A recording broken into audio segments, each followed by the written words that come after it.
I'm American, goddammit. Okay. By the way, like my tie? Easy word for me this tie for. I said, I don't wear a collar. He said, well, you sort of do. Yeah. EF9, here's my understanding.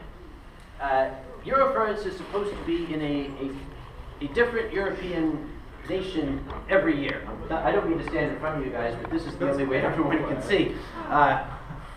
There, got it. And it was in Germany for 3 years in a row, and somebody, probably the French, complained that it's supposed to move around.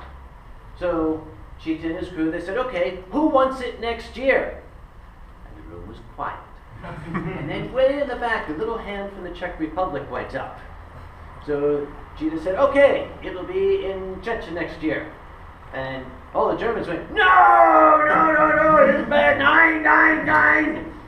And on the message boards it exploded, 9, this is terrible, we will not go, we will not go. I'm going to wait on the message boards. I don't understand. Why don't you want to go? And they said, we do not go to the Czech Republic, we do not want to go. I said, well, you had no problem in 1939. The argument kind of stopped at that point. So I went to the Czech Republic. It's a beautiful, beautiful country. The people are very friendly. But I kind of got the idea of why people didn't want to go. They found a youth hostel, which goes back to the era of Stalin. It's now called a youth hostel, but the places to sleep were these concrete bunkers. And small rooms, each had 2 locks on the door, one on the inside, one on the outside. And there was a river. Remember the river? Yeah, What the did they beautiful call it? scenery behind the this scenic. I'm trying to remember what we called it. we called the Toxic River. The Toxic River, yes. It was. Would you stand up a moment, sir, please? Yes, please stand up from here. Yes. Oh, yeah. Yes. Do you see the color of this man's shirt? This is the exact color of that river. At night, you could see light coming off of it. Thank you very much. Thank you. And what did you do to the river? What was there You later? see, I don't know if anybody took pictures of it because I don't think, the film would survive. That was the era where they didn't have a large hall for the main events, so they got a large tent, such as you would have for a circus. And they brought in an electrician from the Czech Republic. Yeah, I'd say, yes, Toby's going, ooh, he's an electrician. Did you know this story? Yeah, you actually do, yeah. Well, I coined the term technology. Because he had all the equipment in there. The sound equipment was a wireless microphone. Now, we have something in the US, it's a toy called Mr. Microphone, where, have you ever seen this thing? You can speak into it and your voice will come out of a radio, but you have to be within 3 feet of the radio. That's kind of what they gave us. So none of the microphones worked, and I was on stage. That was the year they called me the chief distraction. While Yarrick and his crew were frantically trying to make something work for sound, they put me on stage just to be stupid. And I was up and I'm being Uncle Kage and my arms are all over, I do these things. And behind me I heard Fairlight from behind the puppet stage say, Kage. What is it?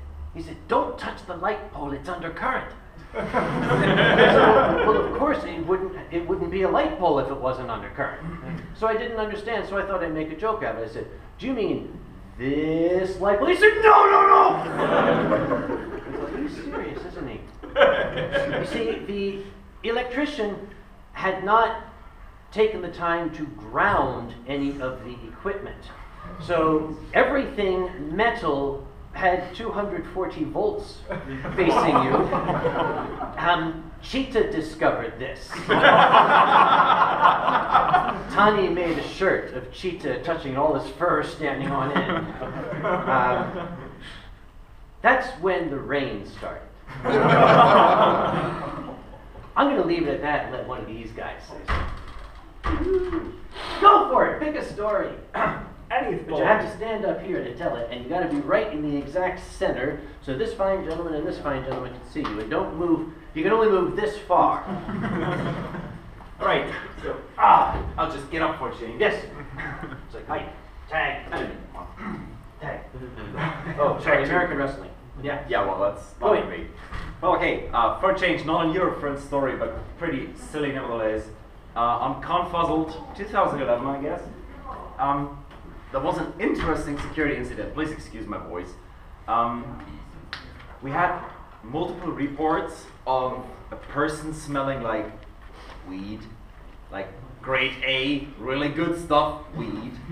And well, security there got to investigate, and they went up to the person and just said, "Whoa, yeah, you're smelling like weed, all right." But well, he was absolutely. He had no idea what it was all about. Yes, right.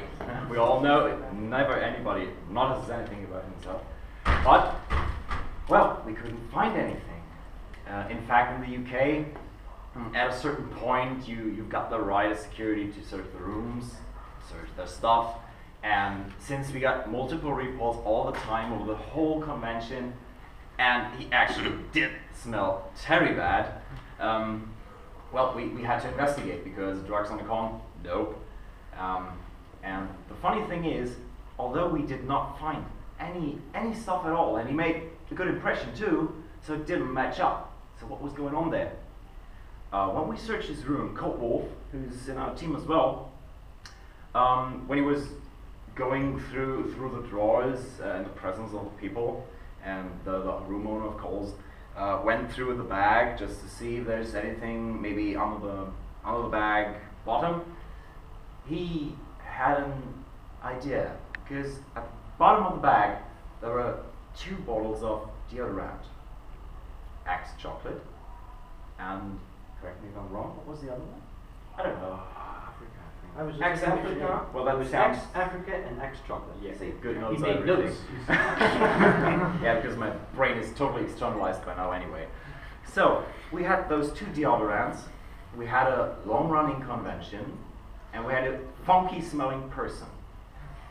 He made the connection, tried the first deodorant, well yeah, Axe Africa. Tried the second deodorant, Axe chocolate. He tried both deodorants,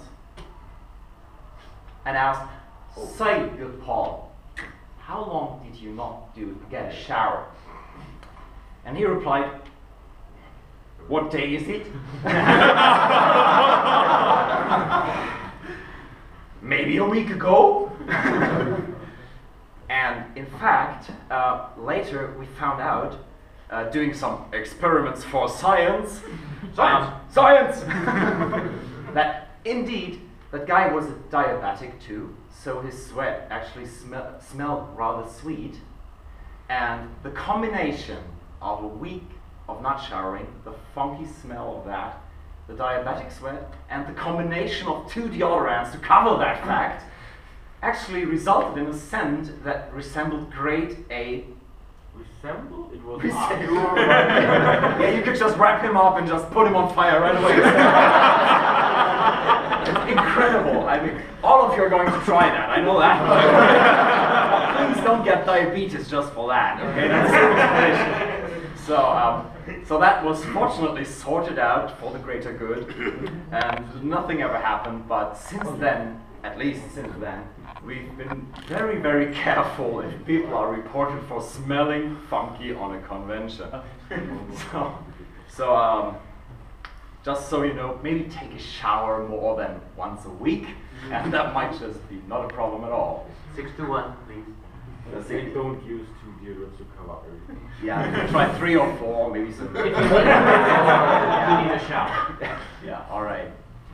So, would you like to share something with us? I want to hear this one. I want to hear this one. I thought of pick pick and and choose. I wasn't there. Oh, what is it? The World War II shell. Oh, the World War II shell. Yeah. Well, we got a nice report of that. Yeah. It's a third party story. Yeah, of course you picked that one. Okay, it's a short one. Let's get it short. So also in Confuzzle, I think. Doesn't matter. Doesn't matter. No names, no locations. London, right. It was London. Those wacky Brits. so during this London Fair meet, at one point in time, security got a... Fuck you! Sorry. Go on. Never mind. Sorry. At one point in time, security was in someone's room, just taking some notes and getting some information about a recent event. And usually when we're in a room, we just glance around to make sure there's nothing on fire or people are somewhere in the corner. And glancing over the room, something caught a security member's eye. It was, at first glance, a World War II replica of an artillery shell. So we're not talking about this kind of shell, or like 120 millimeters, you know, Berlin bomb, that kind of shell. And wondering about this, why a World War II replica would be sitting on the bed of somebody, it's not very decorative there, he inquired. And upon closer inspection, he realized this shell was actually quite soft to the touch. Why would anybody create a World War II replica shell out of latex or rubber? I was an American.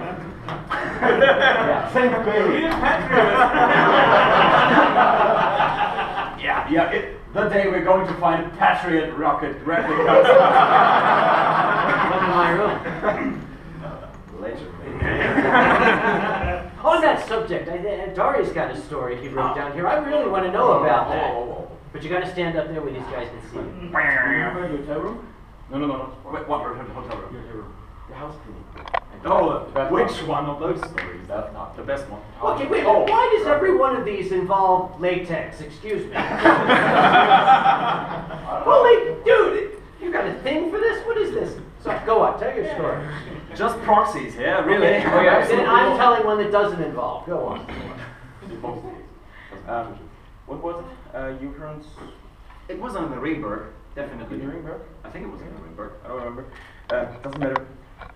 Someone of our dear attendees had forgotten a lot of, you would say, decorative items made out of rubber. A lot of equipment. Yes, very often equipment. Covered up in towels in his bathtub. So he went to breakfast and he wanted to clean up the mess afterwards. Unfortunately, the house cleaning crew came in. So when this guy came back to his room, he looked into the bathtub. It was gone. So then he started looking around his room. There. But when he came to his bed, he found towels laid out on the bed and the dildos sorted by size. Thoroughly cleaned up. With a little smiley on his back. He left a 50-euro tip. Which is a very good idea.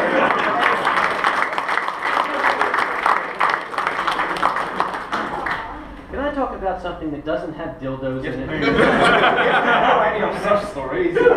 Every single look, they have this list of stories to tell, and every single one involves dildos, guys. Know your audience. All right. I've been sitting here trying to think of something I can tell you that I will not break down in tears, crying because there's not very many.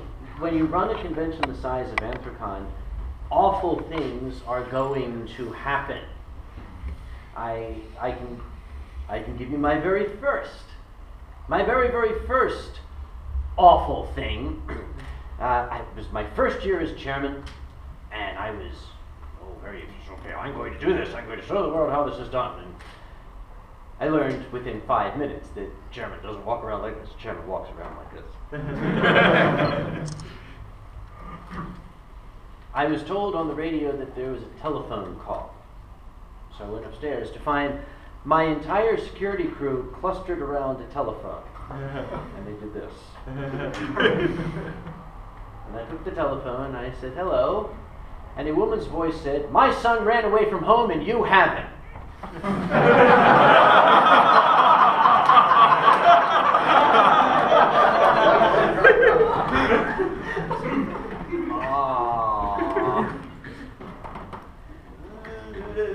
Let's talk about this, ma'am. Tell me exactly what happened. Her son had said, I want to go to this convention. And she said, you're only 16 years old, so no, you cannot go. So he decided he would go on his own anyway. His mother was out at work, so he went on our ride-share boards and got someone to give him a ride. When his mother got home, she found him gone, and a neighbor told her, I saw him get into a car with 2 older men and then drive away. And when she went to his room, she found the Anthrocon flyer, so she called. So I said, please tell us what he looks like, and we will do our best to find him. And sorry. So she did, and registration looked in, yep, he was there. So I said, give me an hour. Now at that time, Anthrocon only had 700 people. Yeah, only had 700 people. So we put security on alert, and they eventually found him, and they brought him to me, and I brought him to the office, and I called his mother. I said, ma'am, I have your son here. He would like to speak to you. So I gave the phone to him. And I discovered why he felt the need to run away to go to the convention. He started saying, but Mom, but Mom,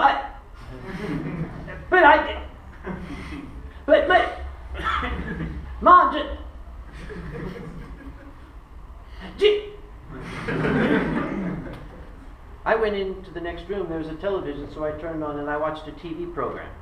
That lasted for 30 minutes. And he was still, Mom! Please just Finally, he brought the phone in. There was a little curl of smoke coming up from it. He handed it to me. And I said, yes, ma'am. She said, I want him on the first bus home. And I said, I understand that, ma'am. Look, he is in my care now. I can put him in a hotel room. We can get him home in the morning. No, I want him home tonight. But ma'am, we really, there's no bus.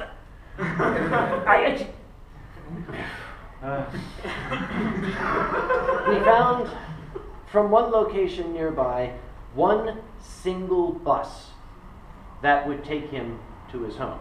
So I told my security chief, get him to that bus on time.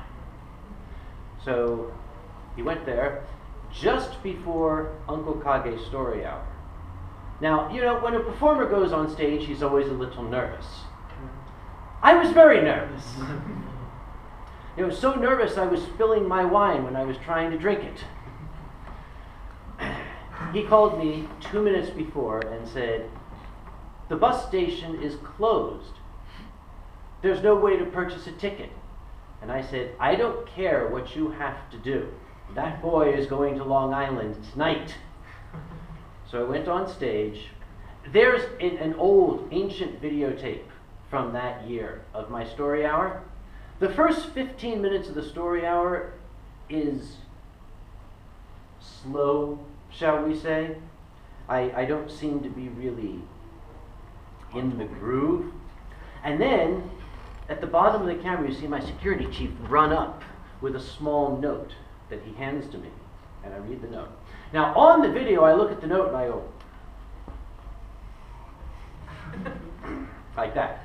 You make a joke out of it. What the note said was, he's on the bus. Goody! So afterward I said to him, how did you do it? He said, I put him on the bus and I told the driver he needs to go to Long Island. And the driver said, not without a ticket. So my security chief handed him $50, says, he's going to Long Island. The guy said, hop on. Go. What do we have? Want to go for the drawing? Just drawing. Oh, that's a quickie. It's got a dildo in it? Yeah. Don't ruin the joke. Oh, it's coming. Shut up! You haven't seen that coming.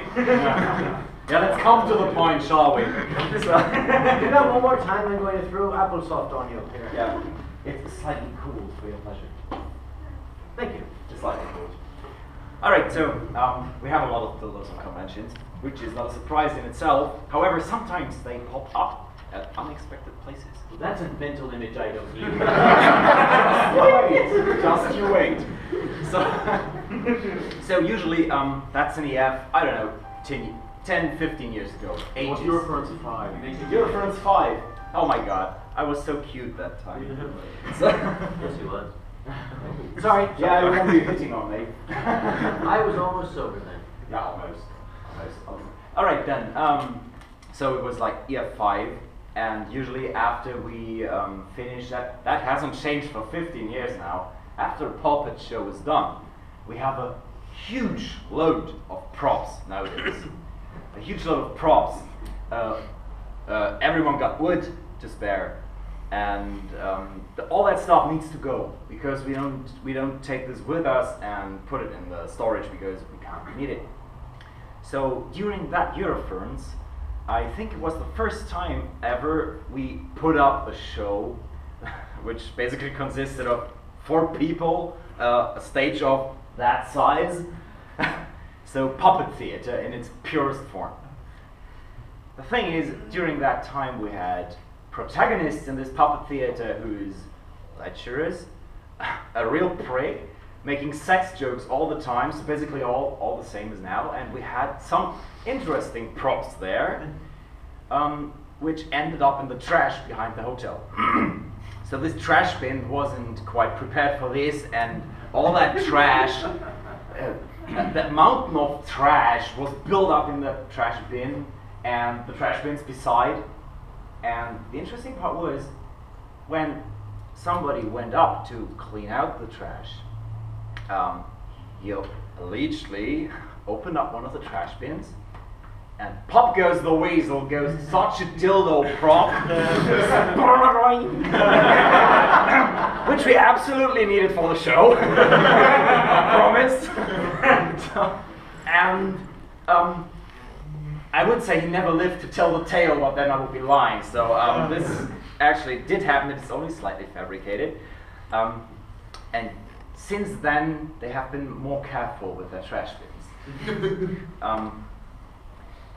The other props were more tame, but since then the puppet show has evolved.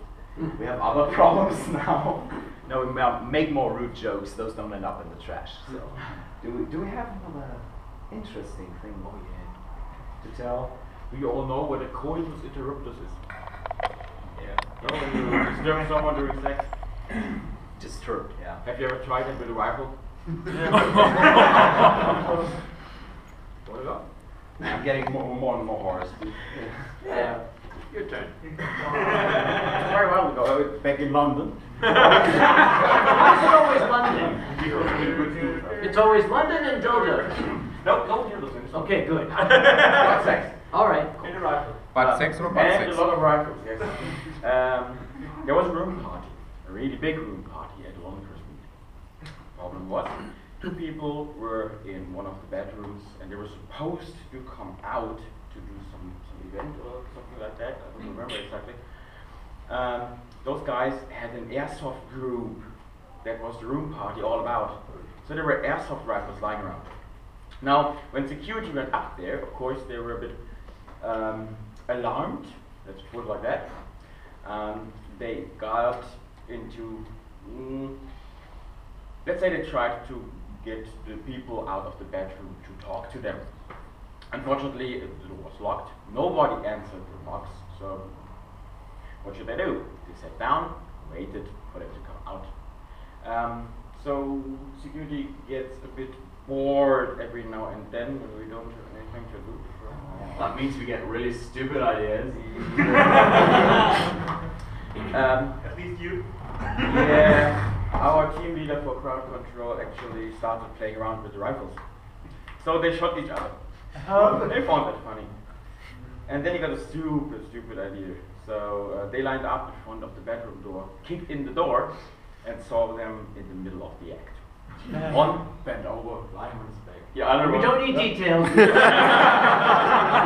got 1.5 hours to fill. Please go with this. Well, to put it short, 3 or 4 rifles were unloaded onto them. I still hear the screams, "Oh, fuckers!" Dude, you're a douchebag. God. Yes. No.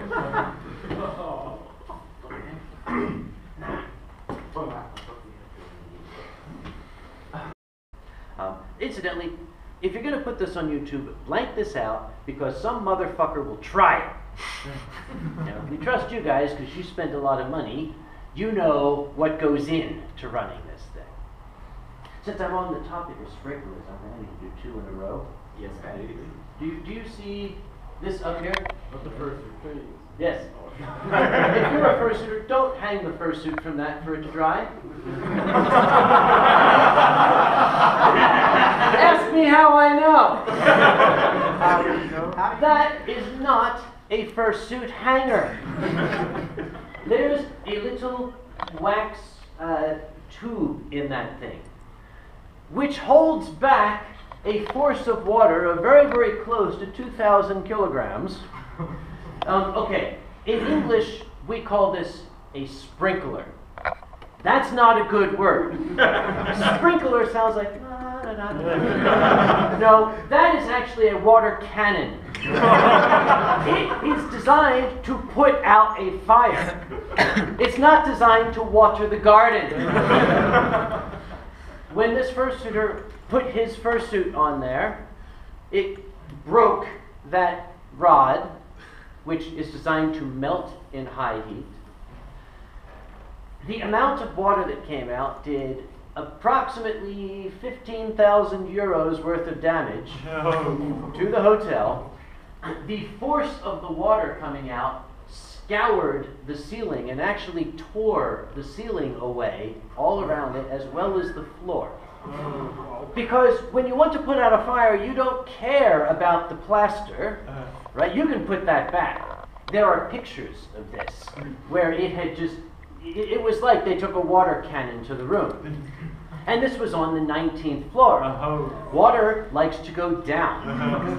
So the 18th floor, and the 17th floor, and the 16th floor, see where this went. It was unclear at the time who was going to pay for the damage. There was some talk at the hotel saying, our insurance company said, this was an act of vandalism, so we don't pay for that. I don't know how it turned out. I do know that that fursuiter mysteriously has not been seen at conventions since. You know, Anthrocon is next to a river. That river gets less deep every year. Let's see what we find there. Oh, don't get in the river. It's just dirty. It's just some. It is Silent Hill, after all. It would work out kind of like this. So you can't go up. You already passed like 7 or 8 flights of stairs, huffing and puffing like the big old bad wolf, getting all the way down again, back to the cross section. Hope for the best if you just follow the different hallway, going further down. And that's what you do. You go down, lighting gets even dimmer. You go down and down. The light starts to flicker. That means there's a secret door. Yeah, just punch the wall, it will work. You'll get 100% completion for that. So, when you arrive at the very downstairs, you get those big old metal doors. No signs anywhere to be seen. On the way down, there was another emergency exit, of course. Also, alarm box covered, so no going out there. Well, now you're somewhere deep in the bowels of Earth himself, feeling all dwarven, and all of a sudden all you can see is huge metal doors, paint flaking off, no carpet, nothing, and you contemplate your choices in life. And decide to go for the best. What else can you do? You can't get out because the way you came in doesn't have a handle. So you open those metal doors and all you see is a huge hallway with basically nothing in it except for the lights at the ceiling and more huge metal doors at the sides. Well, what's left to lose? So venturing deep into the dragon's caverns, I just passed by row after row of doors labeled white wine, red wine,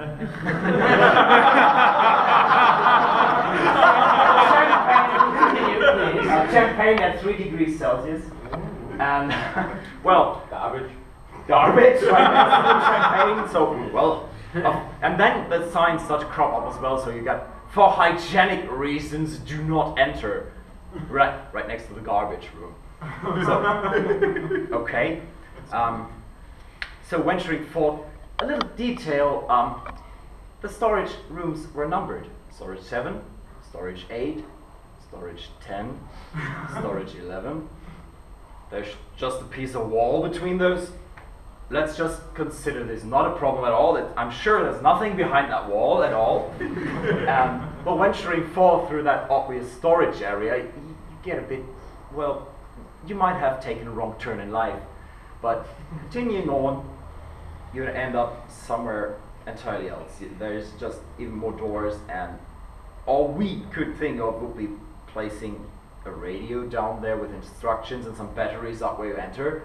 So just so people have some fun while they're stuck down there.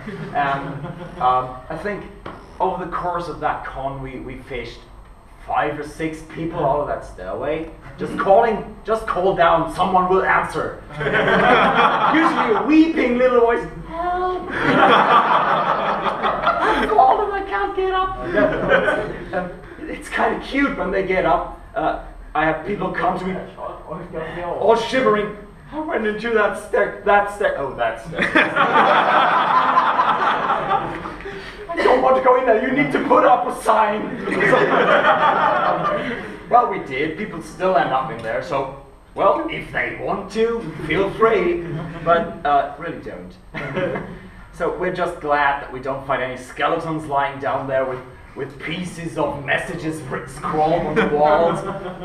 The door is a lie. But with a portal gun, it might be just navigatable. But well, that's our Silent Hill staircase. Since then, people get regularly stuck in there. It's a blast. Excuse me. You seem to be very familiar with the details.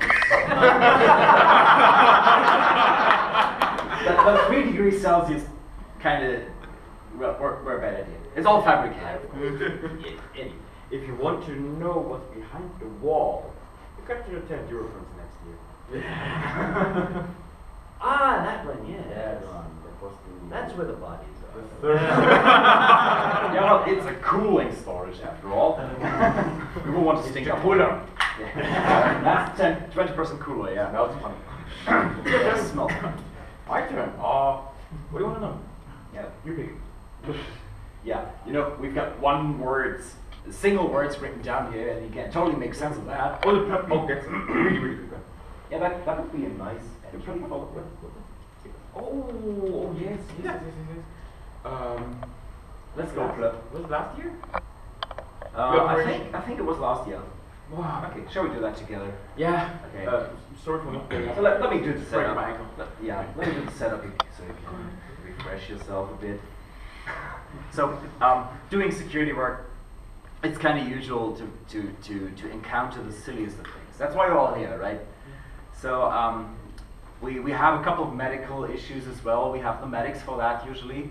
But unfortunately last year, our medics didn't have late departure, if you like. So Sunday to Monday evening, we were a bit short on medics. Not to say they were gone. And so we had to handle things ourselves. Fortunately, we have some professional first responders on the team, and we can handle stuff. But this evening, things went a bit wrong within the team itself. The deadlock party is the party where we like to drink one glass of beer ourselves.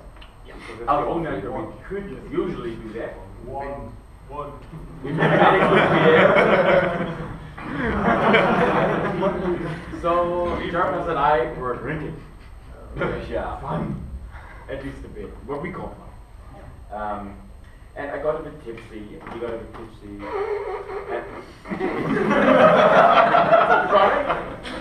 And all of a sudden a tandy came. I got that earplug in my ear. You know, those plugs you get for the first you dance, right? Yeah. Those ear plugs. I got it in my ear. Oh, so what's the problem? Well, it's in the brain. Whoa, okay. Then we actually pushed the earplug that deep that we had to get it out. So we called the medics. After 10 minutes, we found out the medics aren't there anymore. So, well, nobody was awake from our first responders anymore. I was funny. Very agreeable sort of type. And I don't know who, but suddenly I sat at the bar, he turned next to me, and there was that little piece of tweezers in front of me. And yeah, I started operating.